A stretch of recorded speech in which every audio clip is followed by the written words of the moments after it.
Hi everyone, नमस्ते, जय Hind. I hope कि आप सब लोग बहुत अच्छे होंगे।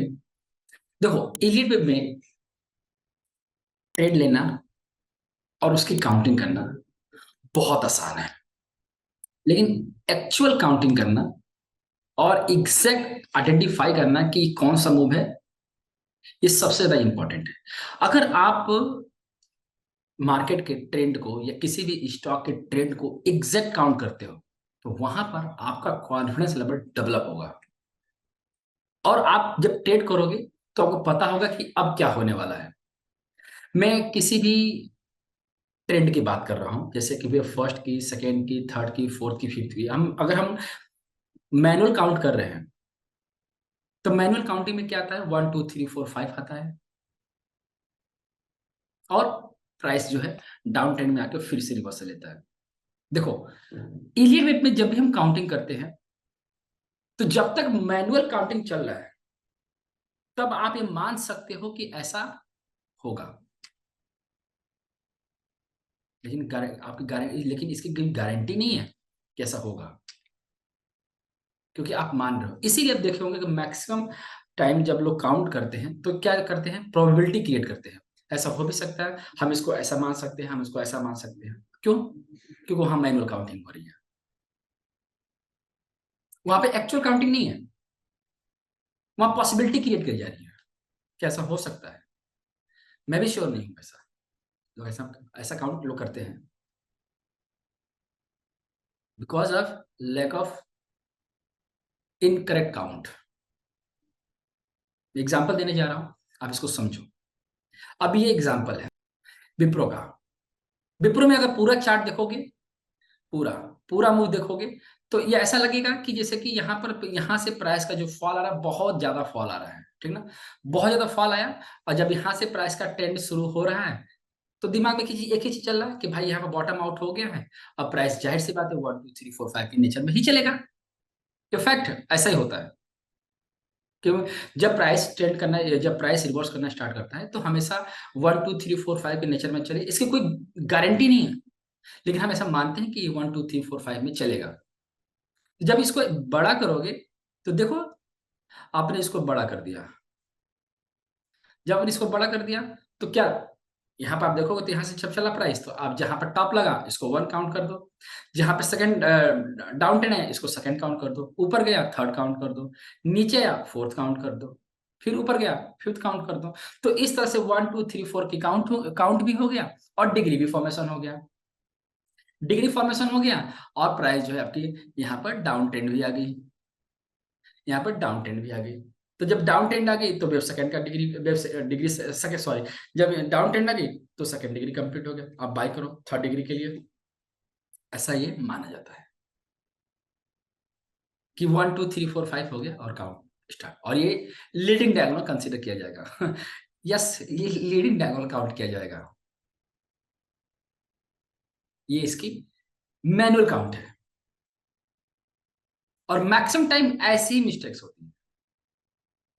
अगर मैं बोलूं कि ये एक्चुअल काउंट नहीं है, तो चार्ट पर 1 2 टॉप दिख रहा है, बॉटम दिख रहा है, इसके बावजूद भी ये काउंट जो है गलत है।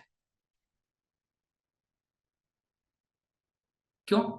और सेम होगा, ऐसा नहीं कि इसमें 1 हो गया, ये 2 हो गया और प्राइस रिवर्स करेगा थर्ड में जाएगा। ऑफ कोर्स होगा भी ऐसा ही। मतलब ऐसा है कि अब प्राइस जो डाउन ट्रेंड में आया, प्राइस जो डाउन ट्रेंड में आ रहा है और आके टच करेगा और यहाँ से रिवर्स करके प्राइस ऊपर जाएगा, होगा भी ऐसा। लेकिन कभी कभी हो जाएगा, लेकिन मैक्सिमम टाइम नहीं होगा। जब मैक्सिमम टाइम नहीं होगा, तो यहाँ से आपका कॉन्फिडेंस हिल जाएगा, क्योंकि ये काउंटिंग जो है गलत है। इसकी एक्चुअल काउंट क्या है? तो इसकी एक्चुअल काउंट जो है ये है, ये इसकी एक्चुअल काउंट है। क्यों? क्योंकि ये जितने भी आपने मूव्स देखा अभी तक, ये जो मूव्स देख रहे हो, इसमें कोई 5 मूव नहीं है, इसमें 3 मूव्स है, इसमें 3 मूव्स है, इसमें 3 मूव है, इसमें 3 मूव है, और इसमें भी 3 मूव है। अगर ये लीडिंग डायगोनल होता, तो जाहिर सी बात है 5 5 का मूव रहता, 5 3 5 3 5 का मूव होता है लीडिंग डायगोनल में। अब इंडियन डायगोनल भी नहीं है। इंडियन डायगोनल इसलिए नहीं है क्योंकि ये बॉटम पर बना हुआ है,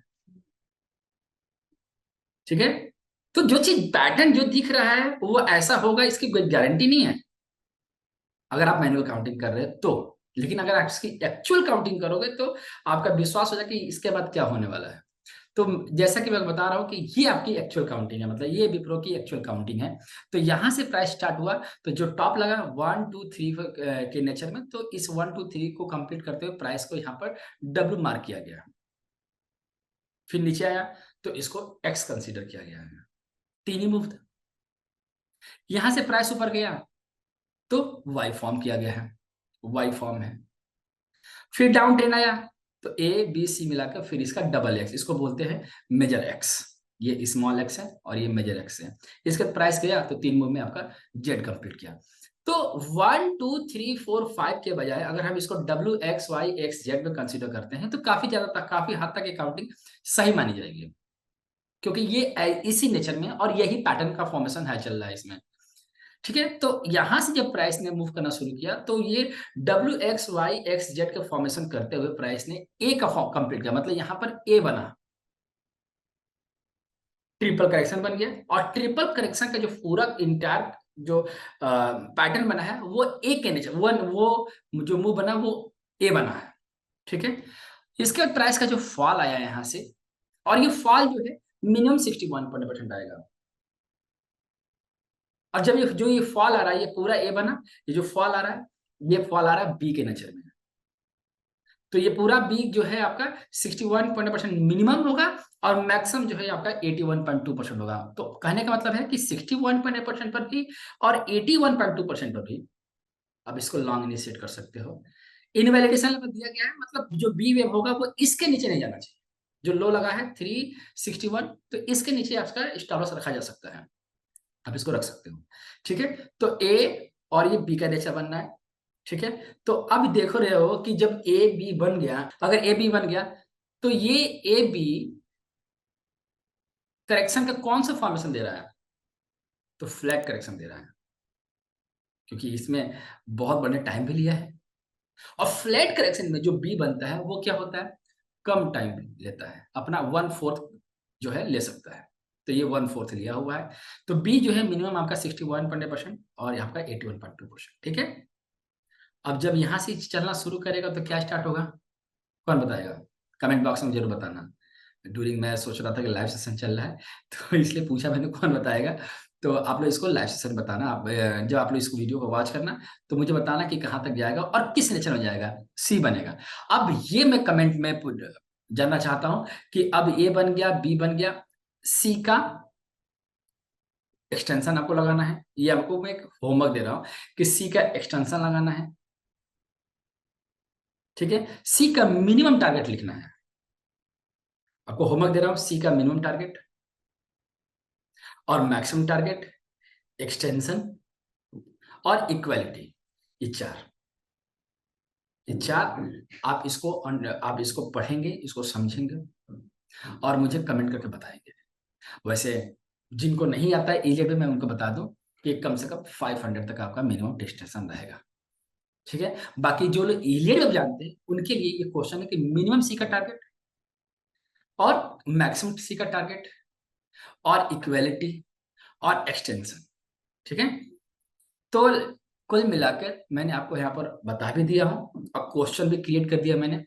मैं जानना चाहता हूँ और मैं ये जानना चाहता हूँ कि आप क्या सीख रहे हो चार्टिंग इलियट ट्रेडिंग एकेडमी के चैनल पर।